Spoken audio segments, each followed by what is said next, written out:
Hi, welcome back to my channel. I'm Natalia, and today we're going to be talking about my retro car. So some of you may know that I drive a very interesting car. So I'm gonna first preface this by saying I love my car so dearly. She is amazing. So I drive a 1991 Geo Metro 2-door coupe convertible. Now, some of you people who don't know cars probably think this thing is so cool just by the sound of it. A convertible, a two-seater, like, wow, this girl's rich. No. That's so far from it. Like, when I tell people I have a convertible, they're like, oh my god. But in reality, she's 29 years old, almost 30. She's not that pretty. First, I will be introducing you to my car, and we're gonna do that right now. This is the Bean. Probably take out the license plate or whatever, but it's fine. She's very beautiful. Nate, my freaking brother, decided to leave the gummy bears in here, so now they're probably all melted. But this is my retro vehicle. Oh gosh. So as you can see, I only got 2 seats. Here, let me show you some more. Got some locks. We got a hand crank window. Sorry. We got some fuzzy dice. This little holder, you know, for your phone, but it wasn't really for that in the 90s. So this is my very nice radio. And this is a little bobblehead my cousin gave me for Christmas. It also only has 3 buttons for 4. Yeah. These are my lights. She's very cool. My speedometer, she only has 92,000 miles on her.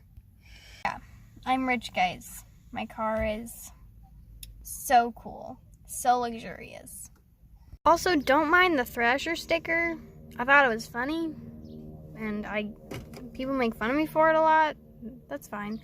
But okay, I think my gas gauge is broke also because I tried to fill it up and I could only get $1 of gas out. So anyway, I'm going to look at the outside with you guys. Front, see, very beautiful, very beautiful. And this is the side. She got a little damage. Her eye's falling out. It's fine. This is the other side. So she's banana yellow, and she's a soft top convertible. The locks are kind of hard to work. So if you know me, you can probably get into my car. Please don't. I have a tote in the back to hold stuff. I have a freaking coat on it, see? The sweatshirt, blanket, cool new speakers are in the back actually. One of them's falling off. So cool. I also see the back window. Yeah. Long story short, my scraper for the winter time decided to put a hole in my plastic window. Yeah.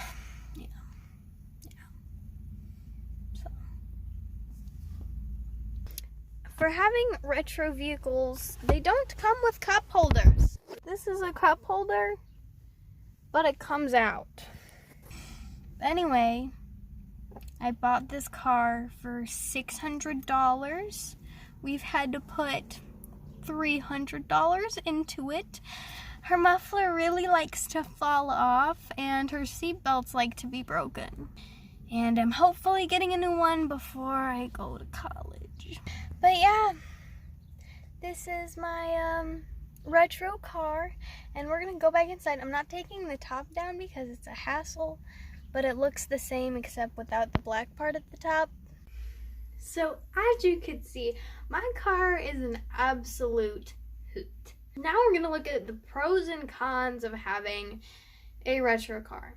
So as I mentioned earlier, we've had to put a lot of money into the car, even though I only paid $600 for it.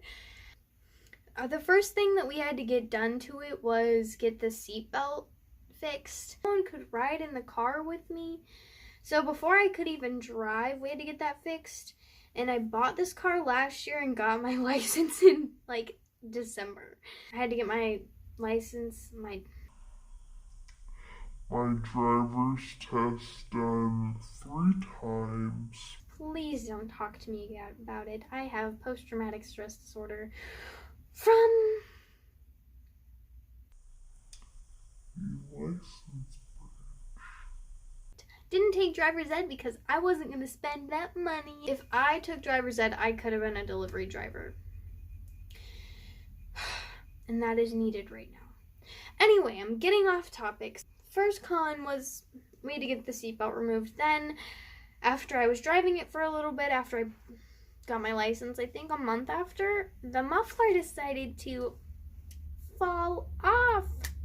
I didn't have a car for like 7 hours because we took it to the muffler place right after it broke. And then I also had to get my brakes checked out. There's nothing wrong with them except for a little rust because I don't have disc brakes. I have drum brakes.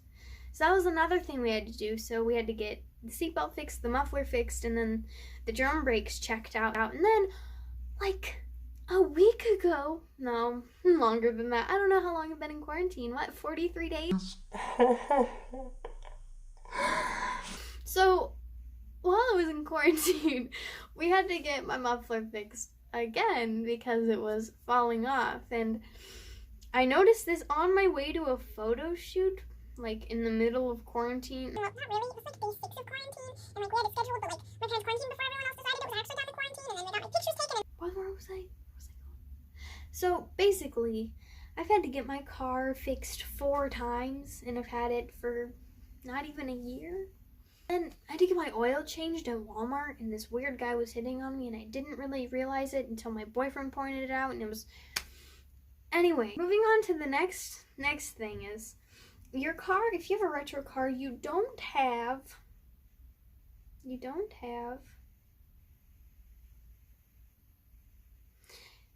most of the time it has a lot of mileage. That's what I was trying to say. Most of the time, most retro cars have a lot of miles on them. They're like kind of beaten up and out of shape, but my car has 92,000 miles on it. Not bad for a first car. Fun. I still love my car. It's an eye catcher.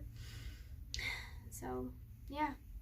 So I guess like I didn't really go over specifically pros and cons. So the pros are it's pretty and it's cool and it gets really good gas mileage. My car gets so good of gas mileage. It's like it can only hold so much gas, but it's like 30 to 40 miles per gallon.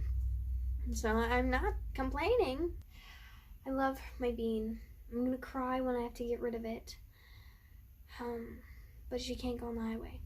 My speedometer only goes up to 85, and when it goes up there, that's like shaky. She shakes. Like when I go up to 50, she shakes. Like consistent 50 is like, and you don't know if you're gonna live or die, and it's just not worth it. No, not worth it. So, I guess that was my retro car. I love my car. She's so beautiful. If you are thinking about buying an old junker, be careful what old junker you have. And if you want a car that's gonna last you, try not to get a junker. But I guess if you're willing to buy another car, I'm kind of an idiot. If you're willing to buy another car, I mean, go for it. Have that fun first car experience. But if you're like trying to get a car, like your first car is gonna be like the only car for like a really long time, try and get something nice. I'm just rambling. Retro cars are great. I love my car. My car is great, even though she has her flaws.